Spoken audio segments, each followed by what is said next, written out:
Hi everyone, and welcome to episode 17 of the Casually Avid Gamer Plays Minecraft. I'm really glad you're here, and I'm excited to get going, so let's get moving. Okay, so we're going to be spending this episode over in our AFK area. And this episode is going to be one part creative build and one part technical build, although the technical part's coming first. So, what's going on? Well, I realized the other day I was dropping down into my mine, and I was just thinking, man, I am in this mine all the time. I'm spending so much time, especially just climbing out of it. And I realized I'm hardly ever going in there to actually mine. I'm going in there to get the slime balls out of the slime farm. And so, I'm spending all that time going up and down, getting those slime balls. Then I have to come over here and check the iron chest. Oh, look at it go. That double iron farm is just so awesome. So I have to come over here and get the iron out of this chest and then throw away the flowers that the golems drop because they're starting to fill up the chest. Then I come over here to get my sugarcane and my pumpkins and my melons. And I find I'm bouncing back and forth between these farms a lot. And why? It was taking a lot of time. So what we're doing today is we are going to build an apparatus that brings all of the items over from these farms. It's going to bring them over here, and it's going to sort all of those items and put them into their own chests. And then, yes, there's an and then it's actually going to dispose of the items we don't want, like those flowers, or if, say, like a piece of dirt falls into the system. So that's a lot of stuff to ask for one episode, but I've done a lot of the work already. If you saw my episode last time, now that my PC's been fixed, I've really got the Minecraft bug again. So yeah, I've just been working on it. So I've got part of the infrastructure in place already. And then, I didn't even tell you about the second part of the episode. The creative part of the episode is going to be making this kind of item repository look cool. So we're going to build a little building around it, or maybe not a little building, if you will. First up is to get all of these chests in and ready to go. I'm going to stack them 4 high because what's the point of having an automated farm if you can't stockpile a ton of the resources? So yeah, we got all those in, and next I need to take some damage because, fun. Now we need to run some hoppers into all these bad boys, and I'm going to need more than that, I think. I may not actually have enough hoppers on me for this whole project, but that's not actually a big deal. So we just want hoppers going into the back of every one of these guys. I've told you guys before, I'm not terribly good with redstone, and the item filter system with this is redstone, so rather than trying to build it on screen, I am going to build it off. That way I can fumble and make mistakes and still look super suave. Now we're going to attempt the fastest explanation as to how an item filter works. Right now this torch is providing power to this hopper and to this block, and this block in turn provides power to this hopper. Powered hoppers, especially when they're arranged, these powered hoppers do not accept items. A powered hopper does not release items, and it does not accept items unless the little nubby thing is pointed directly into the hopper. And since it's not, when these hoppers have power, they accept no items. Now, we've got a comparator coming off of this hopper, which is never powered, and this comparator is powering some redstone. The more this hopper fills up, the more redstone it'll power. Right now, there's enough things in this hopper to power this piece of redstone and this piece, but not that piece. When enough items flow into this hopper to power that piece of redstone, that will then power this repeater, which will turn off this torch, and will turn the power off in these 2 hoppers, meaning that they can dispense items again. So items that that they're willing to accept and dispense items again. So items in this hopper can start flowing down into here. Now, once this hopper then empties out enough to turn off this piece of redstone, turn off the repeater, which will turn on the torch, these will get powered again and no longer accept or dispense items. Whew. And that's the redstone part of how the filter works. And now if we just set up each filter so that only one type of item can be in there ever, that means that only redstone will ever be in this layer of chests. Only repeaters will ever be in this layer, and so on and so forth down the line. There you go. That's how an item filter works. So next thing we just have to do is we have to figure out a way to get our items from over here over to here. And actually, I've done a lot of that work already. Let me kind of show you what I mean. Showing you might be a little more difficult than I had anticipated. Problem being that, well, let me just tell you what I did first. From this spot here, and there's another wood spot in front of, actually you can't see it from here, but in front of these farms over here, there's a wooden plank, and in front of and below that plank is the beginning of a water stream, or actually multiple water streams. Those water streams run over ice, and those water streams are sending items all along the ground. Actually, I think this one runs this way up to here and then over to here where they meet, and then the water streams continue from here up to here. They meet here and they flow this way and they terminate under this. They run right under this. And so what we're going to do is build some dispensers that are going to, anytime an item pops into them, it's going to spit them out and spit them down into those water streams, and the water streams are going to carry the items all the way over here. I don't want to dig down and break open one of the water streams to show you, because I think sunlight melts ice. And I just, if the ice down there melts, it's going to cause problems, and I don't want to cause problems right now. But anyway, those items are all going to, once they're dispensed, are going to flow in those water streams over to here, where basically they will be about, I think they're like 5 or 6 blocks under here.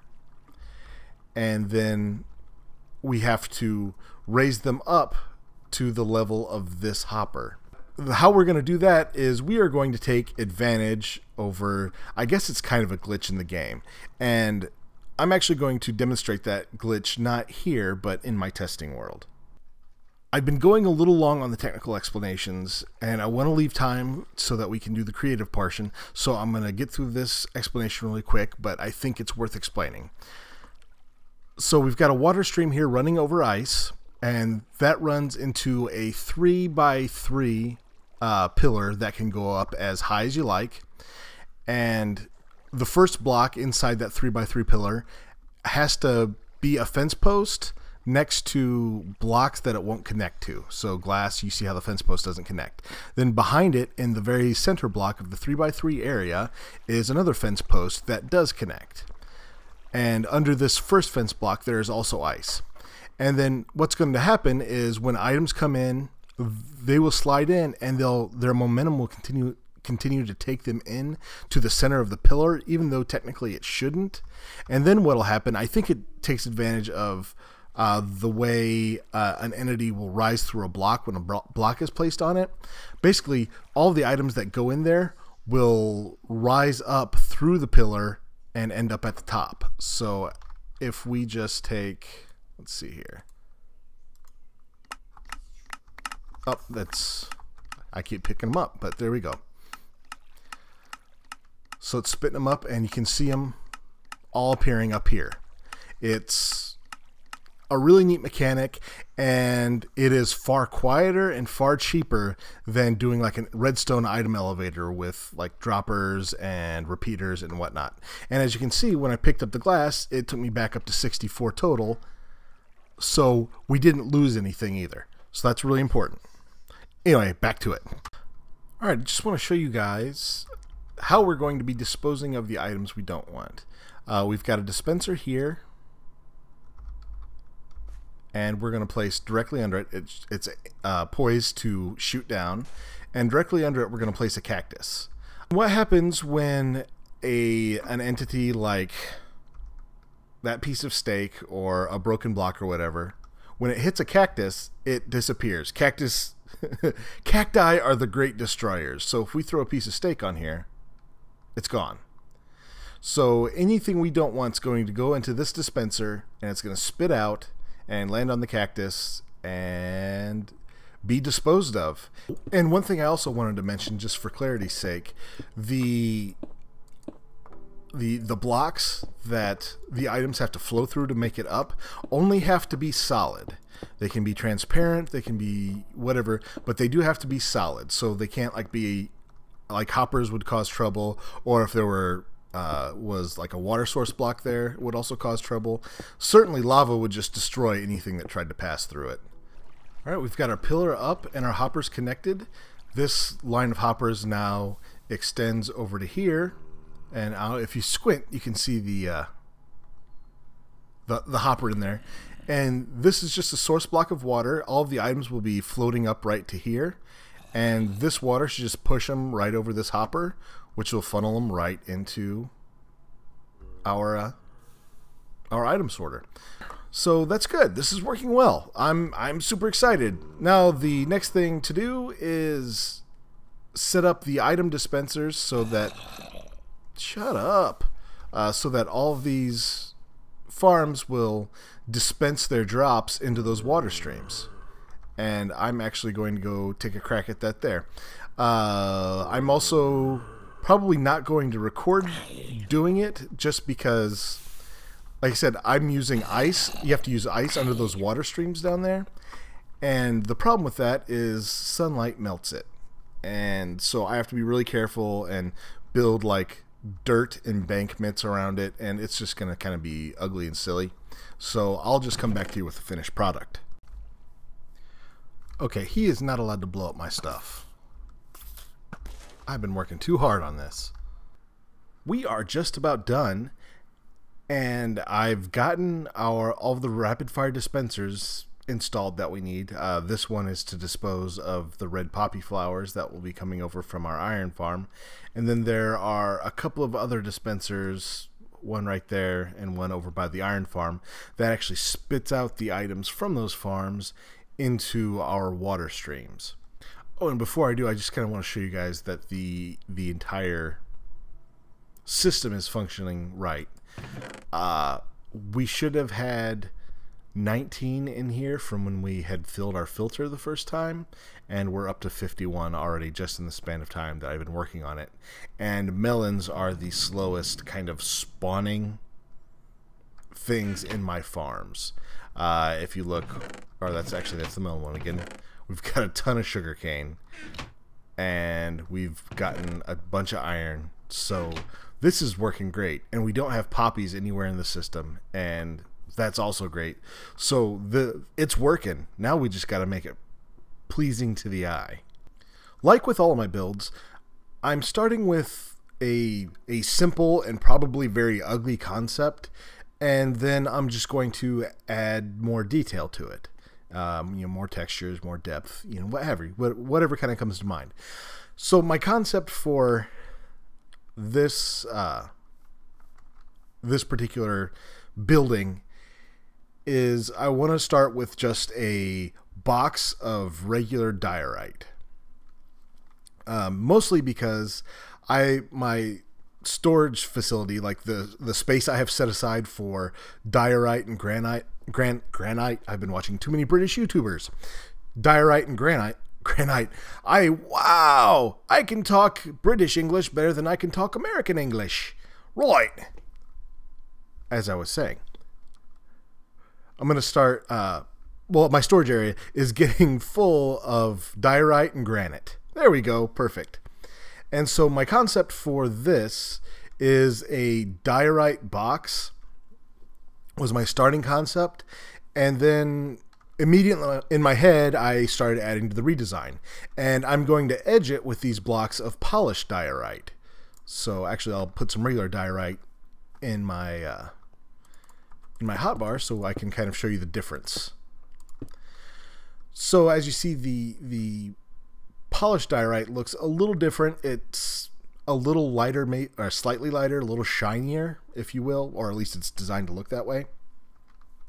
And it's broken up into these blocks, whereas the regular diorite is just, it's kind of one smooth surface.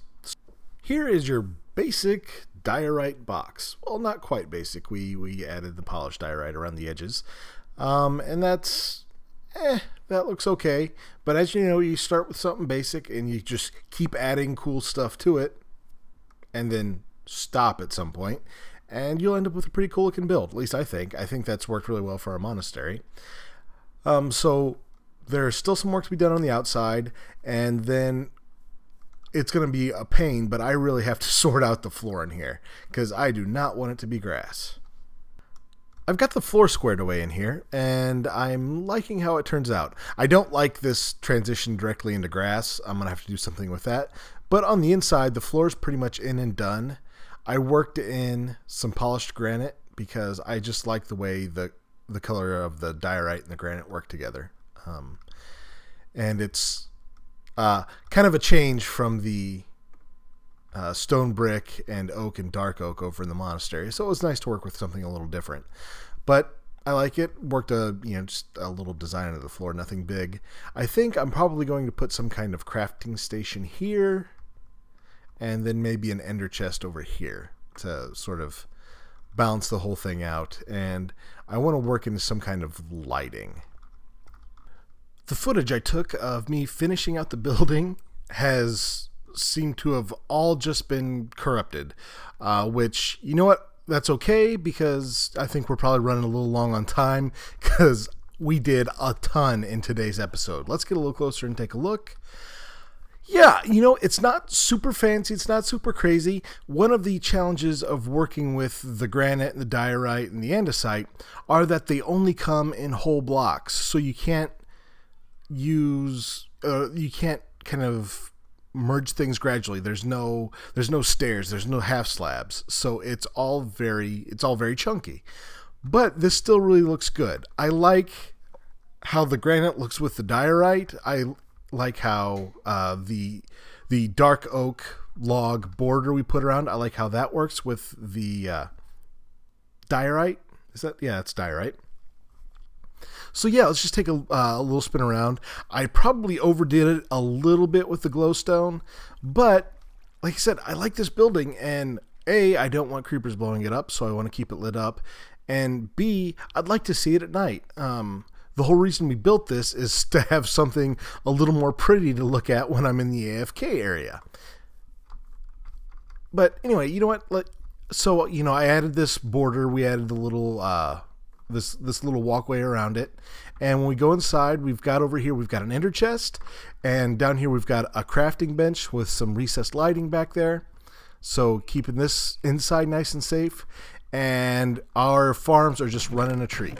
I've actually between recording what I thought was going to be the closing and now, I've actually cleared a lot of this out, so doesn't look quite as impressive, but we are getting a ton of resources. It's all coming in over here. No more hopping down to the mine, and that's great. So I'm really excited that we got this kind of technical portion done, and I'm really excited with how it looks. I mean, I really like this. Matter of fact, hey, F1 screenshot. That's our thumbnail. Boom. And now it is time to say goodbye. I want to thank you guys for tuning in to this episode of the Casually Avid Gamer Plays Minecraft. It was a lot of fun. Like I've been harping on this before, but since I got my PC back and working, I've really had the bug. It's been a lot of fun. Hopefully you guys are picking up that I'm enjoying it more. Hopefully you guys are enjoying it more. And it's just, it's been a blast. So if you enjoyed this episode, please share it with your friends, share it on social media, leave me a comment, leave me a like, whatever you want to do would be great. It would be just awesome. So thank you guys again for tuning in, and I'll talk to you next week.